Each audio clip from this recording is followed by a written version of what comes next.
What's up guys, welcome back to another video. My name is Trevor Steele with Backcountry PPG, and in today's video, I wanna do a 100-hour review on the Ozone Viper XC. I'm just happy to be alive today. Today's video, I want to talk about my favorite parts of this Viper XC, my least favorite parts, the pros, the cons, who's this for, and why you would or wouldn't want one. All right, so this is the Viper XC. I have a custom colored black and red, which funny enough, I have a matching phone case made to match the Viper XC. And I want to talk a little bit about the fabric, the lines, and the risers. So I'm going to start first off with the risers.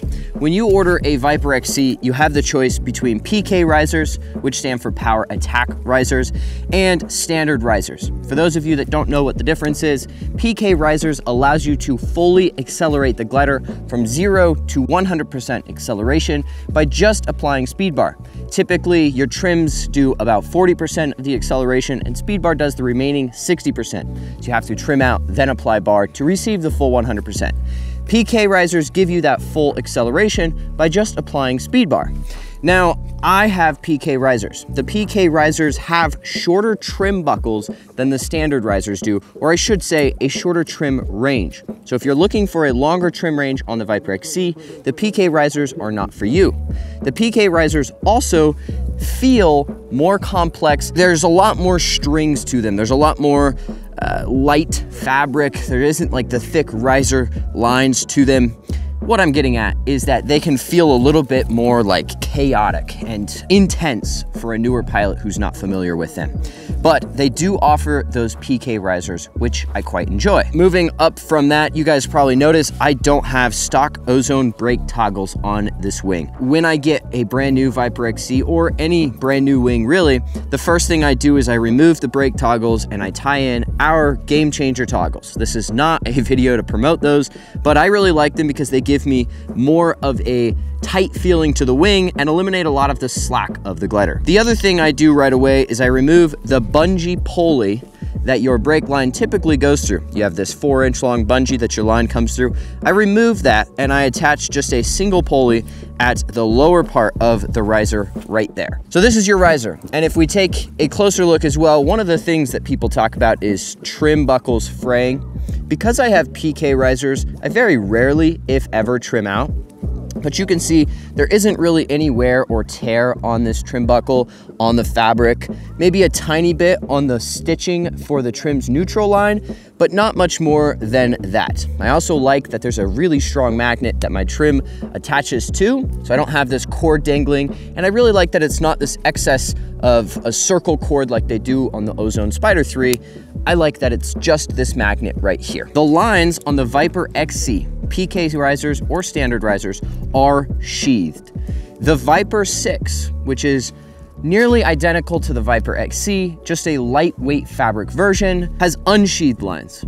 I like that there's sheathed lines on this Viper XC. It just gives the lines a little bit more strength. I don't worry about them quite as much, and I'm not pushing the envelope of performance far enough to need the sheathed lines. For those of you who aren't sure or unaware of what the difference kind of is between sheathed and unsheathed, you get more performance out of unsheathed lines due to less drag. So higher speeds, more efficiency, all of those things because of the reduced drag and weight of unsheathed lines. Now, one of the things I have noticed about these lines is that every time I take it out of the bag and lay it out, I have some kind of a compression tangle up in the lines that I have to shake free. It's really not a big deal. It's not that uncommon for the lines to kind of stick together when you take a wing out of the bag, but I do notice I'm always having to undo some kind of clunk before I open the wing up, but it's not something that drives me crazy.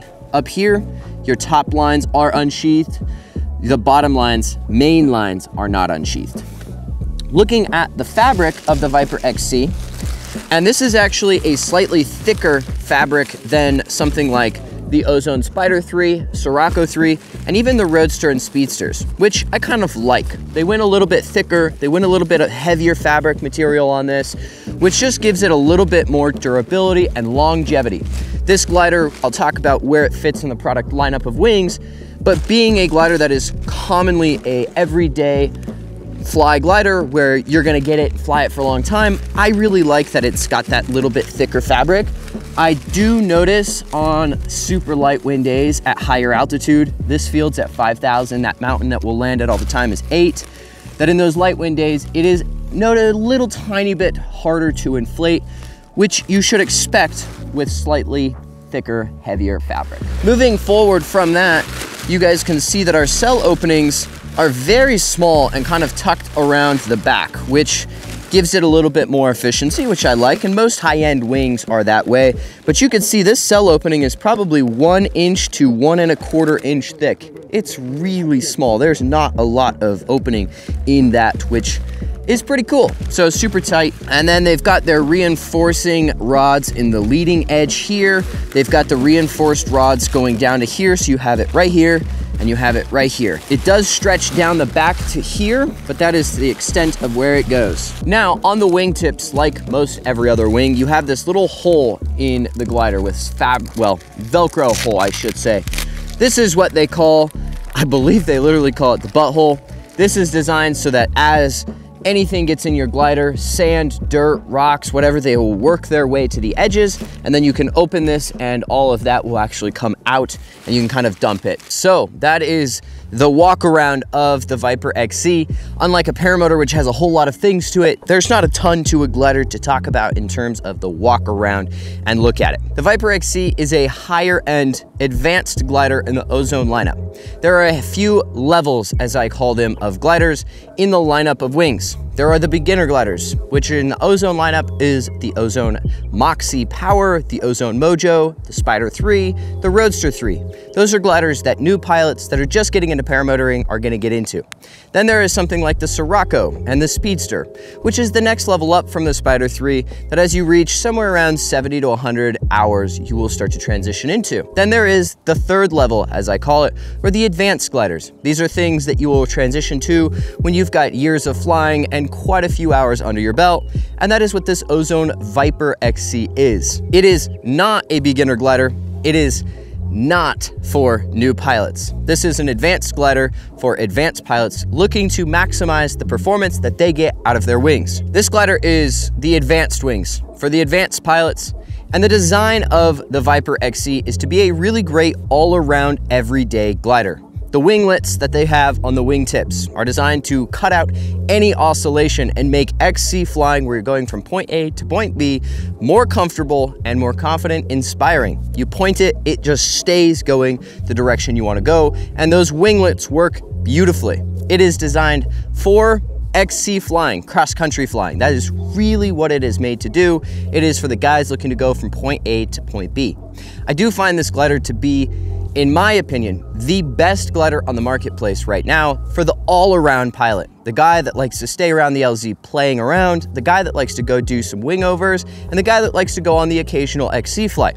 It is also great for the guys that are trying to milk absolute max performance out of going as far as possible, which there's not a lot of those guys. So if you're one of the pilots that enjoy the flight around the LZ, the 30-mile flight up and back from the mountain, and flights like that, it is a glider that definitely fits in your lineup of wings. For the guys that are all about rolling as fast as possible, doing the most wicked, insane acro that they can possibly do, this glider isn't the best fit. The winglets on the wingtips cut out oscillation, but they also slightly reduce your roll rate. So if you're the kind of guy that is trying to milk the spin, as I call it, for as much spin as you can spin, it is not going to give you all the spinny spins that you're looking for. It is slightly slower on the roll axis than something like the Freeride 2 and something on a different lineup like an AWOC 3, Snake 4, Gin Carve 2. Those wings are going to roll faster. Now, one thing I have always found with the Viper lineup in general, having owned and flown a Viper 5 as well as the Viper XC and Viper 6, is that I love the way they carry energy. They are not a dive-happy, ground-happy glider. They are in fact the opposite. They are a climb-happy, energy build and burn and use happy wing. Don't mistake this as me saying it doesn't roll. It'll snap around real quick, but it doesn't snap around like a Freeride does. It is different. Now, I find this to fit best in a pilot's lineup of wings as the glider that they reach for almost every single day. The Freeride Carve 2 Snake 4, those gliders, is something you reach for when the conditions are perfect and you're looking to do the shorter flight around the LZ where you're spinning as fast as possible. The Viper XC is more of something you're gonna take every day back into your adventure, on your cross-country flight, exploring, flying with your friends. That is really where I see it fit in the lineup of wings most. Now, one of the things that I have found that I didn't love about the Viper XC, and that I think does it an injustice when you fly it for the first time, is the brake lengths and the tip steer lengths. Now, I have talked to Ozone about this, I have shared my opinions about this, and part of the reason we developed our game changer toggles is because of my disliking towards this situation. I think the stock brake lengths, the stock tip steer lengths, sell the Ozone Viper XC short of its potential. So if you demo one and you've got stock lengths, you're gonna have to give it a lot of input to get it to do anything, and that is doing it slightly unfair. Because if you tighten up the brakes, you tighten up the tip steering, and you remove that bungee pulley, it is a completely different glider. It rolls faster, it rolls harder, it flies better. Now, that's at no fault of Ozone. In fact, they intentionally send things with brake lengths long because it's safer to do so and it gives more room for error.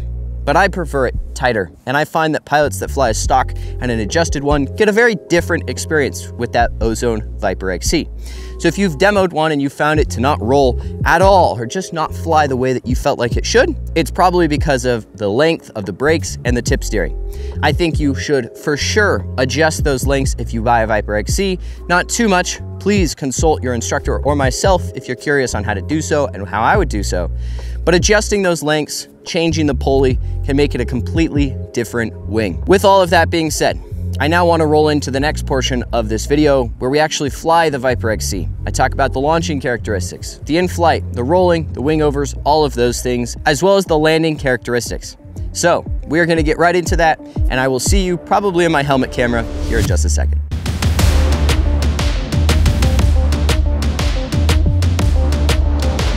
The Viper XC. I'm going to start off the bat with the launching characteristics. This is an Ozone. Ozone is notoriously known for fantastic launches.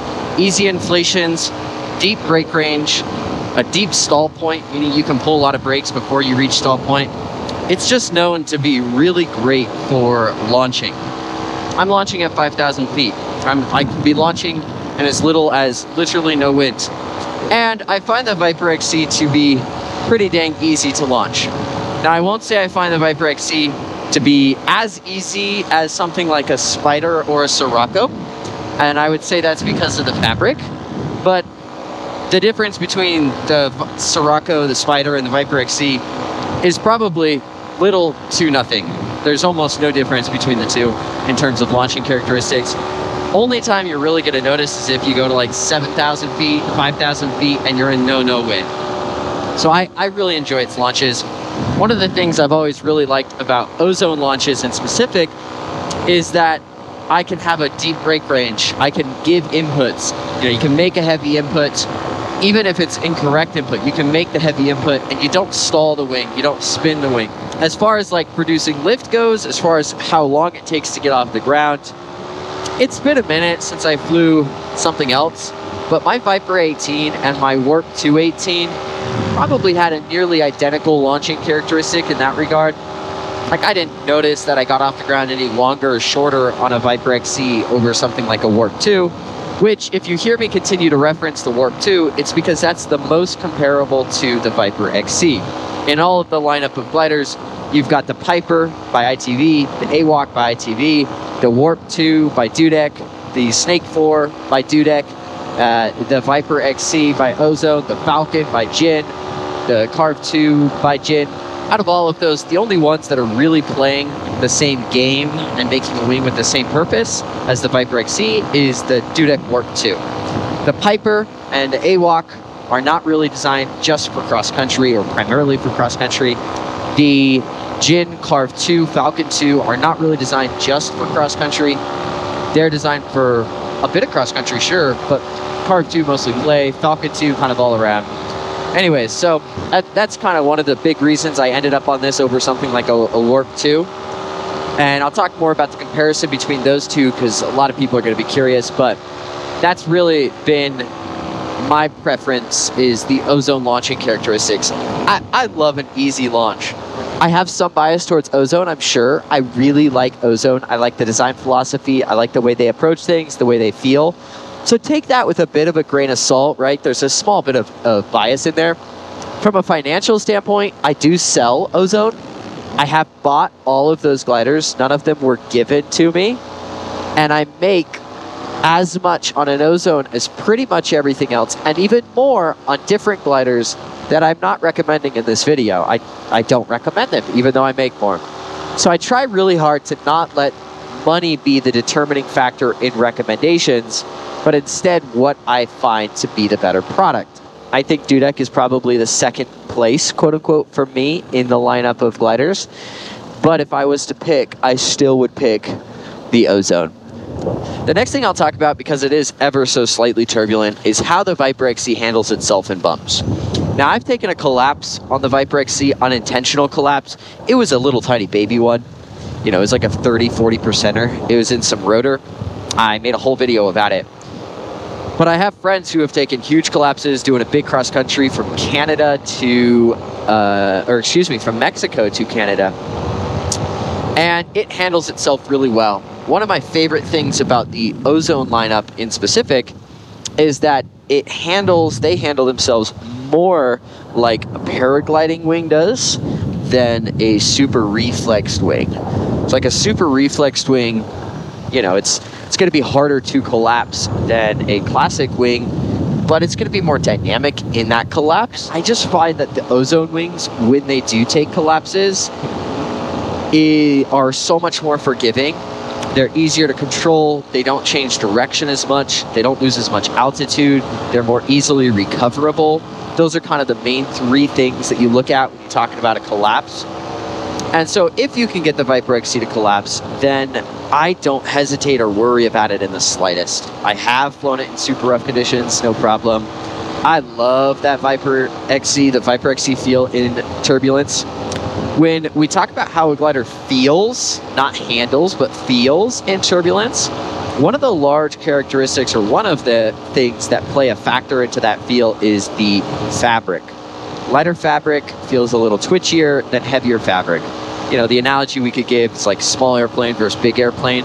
You know, the small airplane is gonna like feel the bumps a whole lot more than the big airplane is.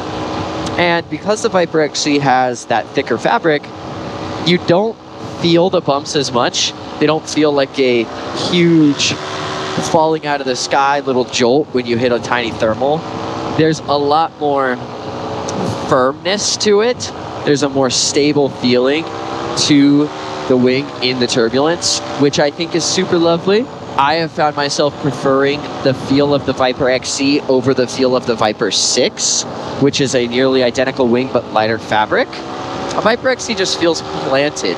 You know, you feel solid on it, you feel safe on it. You don't feel like it's gonna like fall out of the sky necessarily, or just like disappear, like super lightweight wings do. And the super lightweight wings talk to you more, which is often a paragliding preference. In paragliding, you want the wing to be more communicative than you do in paramotoring. Now, Ozone in general talks to you more, just all of their wings talk to you more in turbulence than wings like Dudek and the Piper and even the Carve lineup do. And that's kind of a question of the reflex and some of the fabric. It's how communicative, I would say, the glider is. I like a wing that will tell me what's going on at least a little bit. I don't need it to like completely dance around all the time, but I want to know what's happening. And one of my complaints with the Warp 2, which I love the Warp 2, but one of my complaints with the Warp 2 is that the Warp 2 didn't talk to me. It just kind of, it held back, and then it was like, oh yeah, you're like about to take a collapse, here you go. And then it's like, well snap, now I gotta respond right away. And it kind of muffled the communication is how I would describe it. Whereas the Vipers and Ozone in general do a pretty good job at like talking to you throughout the turbulence. So now let's roll forward from that and let's talk about the roll rate and the agility. So there's a couple things here that I want to communicate about. The first one is the ease of roll, or roll rate. The second one is energy. You can have a really rolly glider that carries no energy. You can have a really energetic wing that has no roll. So let's talk about both of those. The first thing is the roll rate. And like I said earlier in this video while I was on the ground, the roll rate for the Viper XC is good, but it's not that like super rolly, super insanely quick, snappy glider like the Carve 2 is, or like the Freeride is. You know, look, let me give it tip, and there it goes, right? That was not a ton of tip, but like, that's a fair amount, you know, and it's not like insanely fast on the roll axis, but if you get it rolling, it'll continue to roll really well, and it doesn't take a lot to keep rolling it once you've gotten it rolling. The way I've kind of described that to people that seems to make sense is, you know, the winglets seem to really muffle that roll, or they do muffle the roll until you start rolling, and then they kind of feel like they tuck in a little bit, which isn't true. They don't do that, but it feels like that. It feels like as soon as you get it moving, it's so easy to get it moving further and faster. You just have to get it kind of moving. And it's really nice that I don't always have this like constantly rolling, bouncing around wing like a Freeride or a Carve 2 or the Viper 5, which they were always like bouncing around like maniacs. Energy is where the Viper lineup, to me, shines the most. It carries it so beautifully, which some people really prefer the divey, ground-hungry wings. I don't. I'm not really about that kind of flying anymore. I like I said earlier, the pursuit of perfection of the energy. It's the art of the maneuver that is exhilarating for me mentally, not necessarily the thrill of the G-forces or the adrenaline build up and dump that gets me. And I really like with the Viper that I could do really big, energetic wingovers really easily. Like, as far as wingovers go, it doesn't get much better than a Viper. It just builds and uses energy so well. And you don't lose it is kind of the thing. Sometimes when you're doing wingovers, you burn so much of the energy before you get to the next one that you can't use it that well. Like on the Warp 2, it didn't have nearly the energy build and use that the Viper does. I had better roll rate on the Warp 2 than I did on the Viper. You give it the tip steer and it definitely grabs harder. But I couldn't go as high in my wingovers or my barrel rolls because it just didn't keep the energy as well as the Viper does. Let's do some wingovers. I'm at 1,000 feet or so. And let's try not to lose this 360. Let's get it rolling.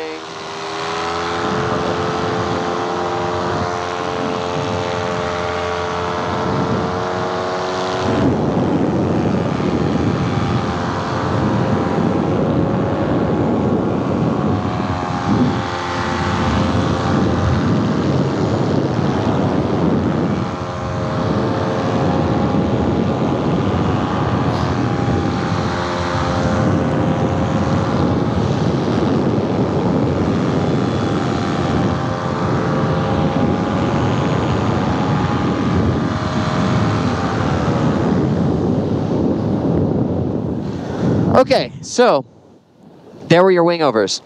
Super big, super over the top, carries energy, keeps the energy, right? I was talking a little bit about that Warp 2, but it didn't keep the energy like the Viper does. The Viper just holds on to it so well. It just keeps it in the wing for you to use when you want it. Now, moving on from that, you're probably wondering about speed. You're probably wondering about efficiency. I don't have the right conditions to really test our speed, but I have found I'm at least hitting 48 miles an hour. I would argue that that's about my cruising speed in no winds. 125 kg, 190 pounds, all up weight. 20 meter, 5,000 feet. I'm hitting about 48, somewhere in there, close to 50. I think the Warp 2 for me on the 18 versus the Viper XC 18 were equal. I didn't really find the Warp 2 to be any faster. Now that wasn't cruising speed, that's full acceleration. I'm cruising at about 32 trims neutral. It's plenty fast. If we talk a little bit about efficiency when it comes to paramotoring, efficiency is not a question of glide slope nearly as much in paramotoring as it is a question of fuel burn to distance covered per hour. All right, so burning 4 liters an hour on one wing, but doing 28 versus 4 liters doing 32. The 32 is more efficient, not because your fuel burn was any better, but because you're covering more distance. And so that's really what we're looking for when we're comparing efficiencies between wings. If I was going to go do the Adventure Wingman again, which was an 11-day, 1,100-mile XC flight, I definitely would take this Viper XC20, and I may even go up to a 22 meter, depending on what weight I'm at the time. As far as landing the Viper XC goes, one of the things that I look for in a glider when I look for its landing ability is its brake range before stall point. Most gliders are going to set you down about as soft as all the other gliders. It's not going to be any firmer or softer from one to another. That's more so a question of weight range and all of weight and how you sit in that weight range. The Viper 20, I set down really soft, but my favorite part about it is the brake range. You know, you can give it all of the beads, hold those beads, and it's just fine. It just keeps on giving more. It doesn't just snap stall out of the sky. Cool, guys. All right, well, I'm gonna bring it in, land, talk about my final thoughts.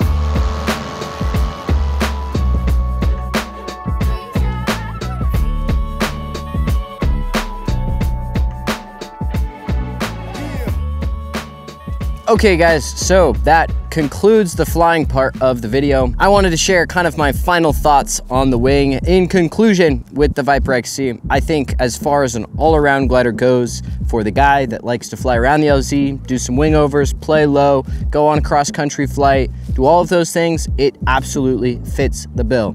I find if you're over about 100 hours, 150 hours, depending on those 150 hours, that you're ready for the transition to the Viper XC.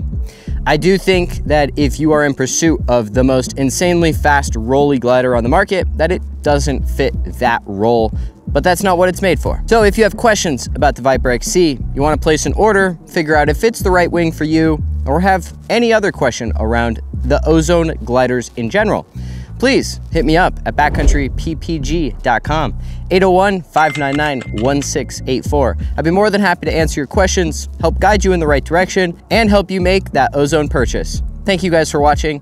I will see you all in the next time. Signing off, Trevor Steele.